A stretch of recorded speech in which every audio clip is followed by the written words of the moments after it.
Hello, नमस्ते, सत श्री अकाल। कैसे हैं आप सभी लोग? उम्मीद करती हूँ बिल्कुल मजे में होंगे, चंगे होंगे। तो स्वागत है आपका नेक्स्ट ऑफ कॉमर्स के अमेजिंग प्लेटफॉर्म पे, जहाँ पे हम देश का भविष्य बनाते हैं। और आज हम अपनी रैपिड रिवीजन सीरीज में शुरू करने वाले हैं हमारा चैप्टर, जिसका नाम है अमर्जिंग मोड्स ऑफ बिजनेस। यानी अमर्जिंग का मतलब क्या होता है? कुछ उभरता हुआ, कुछ न्यू, ठीक है, कुछ ऐसी अच्छी चीज जो अभी ट्रेंड में आ रही है, जो रीसेंट टाइम्स में आ रही है। तो वैसे ही बिजनेस के क्या इमर्जिंग मोड्स हैं, यानी क्या ऐसे न्यू सोर्सेस और मोड्स मार्केट में आ रहे हैं, सोसाइटी में आ रहे हैं, उन सब के बारे में हम पढ़ेंगे इस चैप्टर में। तो सबसे पहला ये जो चैप्टर ही है ना, कंप्लीट चैप्टर, ये ई बिजनेस एंड ई कॉमर्स से रिलेटेड है। तो ई बिजनेस क्या होता है? ऐसा बिजनेस जो हम अपना किसके कंप्यूटर नेटवर्क के जरिए करते हैं, यानी हम अपना मोबाइल, टैबलेट, कंप्यूटर, लैपटॉप, यानी जो इलेक्ट्रॉनिक डिवाइसेस होती हैं उनके जरिए हम जो बिजनेस करते हैं वो आपका कहलाता है ई बिजनेस। अब जो बिजनेस में क्या क्या आता है, इंडस्ट्री, ट्रेड, कॉमर्स, यानी बिजनेस एक्टिविटीज में क्या क्या आता है आपका?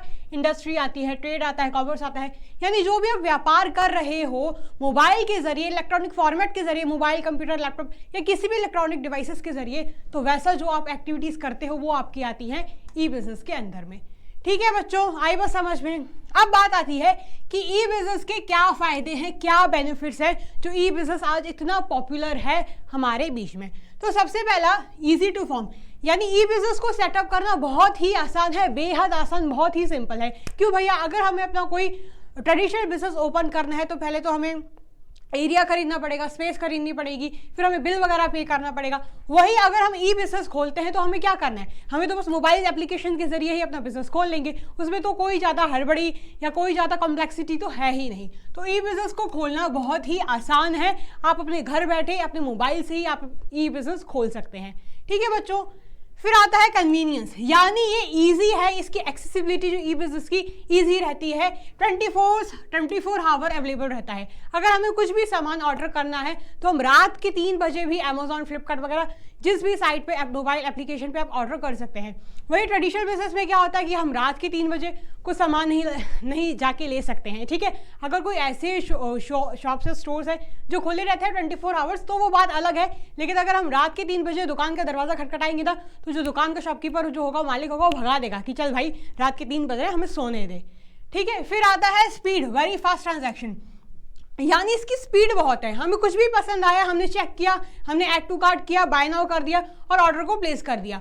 वही क्या होता है ट्रेडिशनल बिजनेस में, हमें घर से बाहर निकल के दुकान पर पहुंचना पड़ता है, जाना पड़ता है।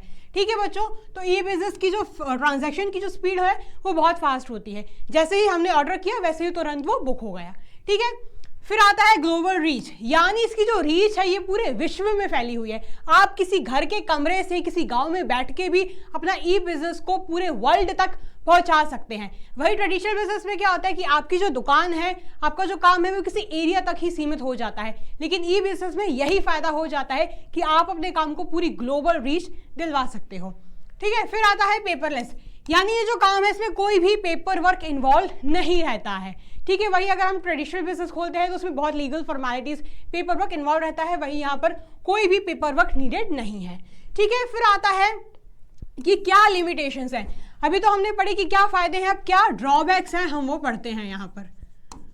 तो सबसे पहला ड्रॉबैक ये है कि लो पर्सनल टच। ई बिजनेस में क्या होता है कि पर्सनल टच खो जाता है। वही ट्रेडिशनल बिजनेस में यही फायदा बन जाता है कि हम सामान को सामने से जाके खरीदते हैं, और जब सामने से जाके खरीदते हैं तो हम सामान को टच कर पाते हैं, देख पाते हैं, महसूस कर पाते हैं।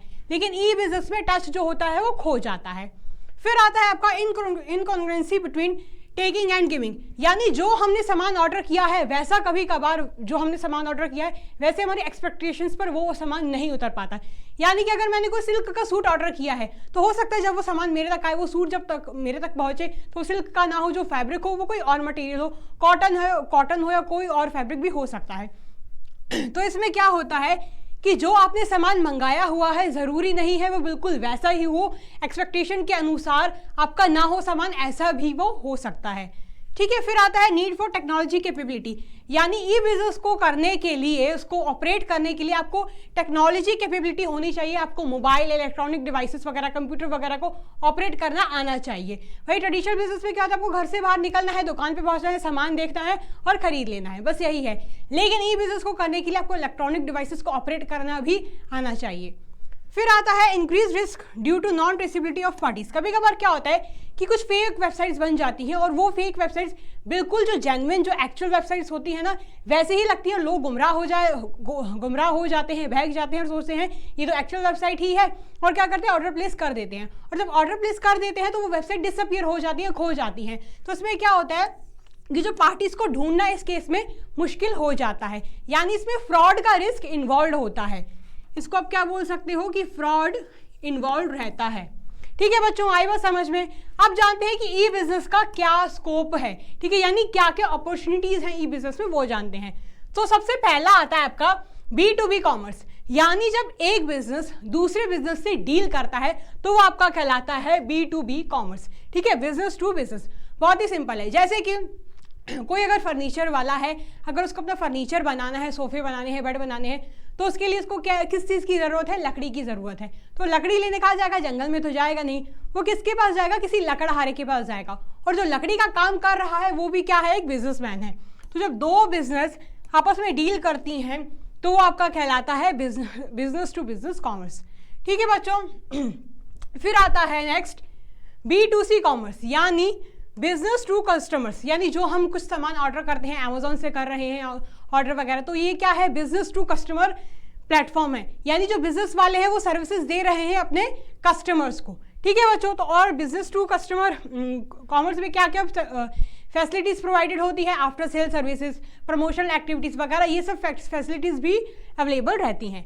फिर आता है आपका intra B commerce. Intra B commerce में क्या होता है कि जो ट्रांजैक्शन होते हैं वो एक ही बिजनेस फॉर्म में किए जाते हैं, यानी अगर मार्केटिंग डिपार्टमेंट अकाउंटिंग डिपार्टमेंट के साथ, फाइनेंशियल डिपार्टमेंट के साथ बात कर रहा है तो वो क्या कर रहा है, इंट्रा बी कॉमर्स कर रहा है। यानी अगर ऑर्गेनाइजेशन के डिपार्टमेंट्स आपस में ही बात करते हैं, आपस में ही ट्रांजैक्शन करते हैं, तो वो आपका कहलाता है इंट्रा बी कॉमर्स। ठीक है, फिर नेक्स्ट आता है C2C कॉमर्स, ये सबसे लास्ट है और उसका फुल फॉर्म है कस्टमर टू कस्टमर।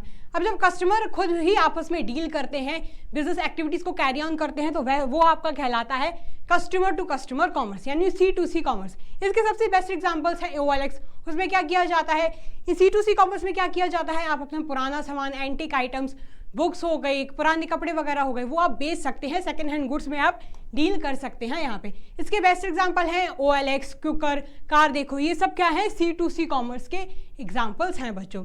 ठीक है बच्चों, तो इसके 4 टाइप्स हैं, B2B commerce, B2C commerce, intra B commerce and C2C commerce. ठीक है बच्चों, यहाँ पर होता है हमारा चैप्टर खत्म। ये चैप्टर बहुत ही छोटा और बहुत ही ईजी है। आई होप आपको ये चैप्टर समझ आ गया होगा। मिलते हैं हमारी नेक्स्ट रैपिड रिवीजन सीरीज की वीडियो में। Till the time take care, keep working hard. Thank you so much, stay blessed, bye bye.